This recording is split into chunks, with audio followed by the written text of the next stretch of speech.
Kedua pelaku begal ini hanya bisa pasrah saat digelandang dan dibawa ke rumah sakit untuk menjalani perawatan. Sebelumnya, keduanya pelaku dilumpuhkan dengan timah panas karena melawan petugas saat hendak ditangkap.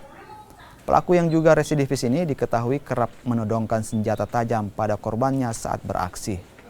Mereka juga terlibat pencurian di sejumlah toko di kota Bau-Bau.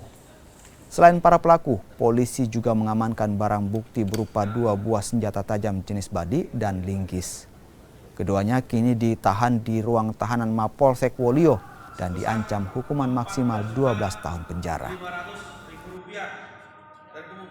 Sekaligus merupakan pelaku daripada tindak pidana curas. Ya, yang awalnya curat, ya, kita sudah berhasil ungkap curat yang di toko global Pasar Relangi, ya, Wolio Kota Bau-Bau. Ya, selanjutnya berkembang menjadi dari hasil pengembangan penyelidikan, tersangka ini juga melakukan tindak pidana pencurian dengan kekerasan terhadap korban yang berada di Pelabuhan Feri, ya, Pelabuhan Feri Kelurahan Batulu Kota Bau-Bau. Ya, 2 daripada tersangka yang kita amankan, karena dari 5 tersangka 3 sudah berada di rutan Polres Bau-Bau. Ya, 2 tersangka ini merupakan residivis, ya, sudah 2 kali ya, pulang pergi lapas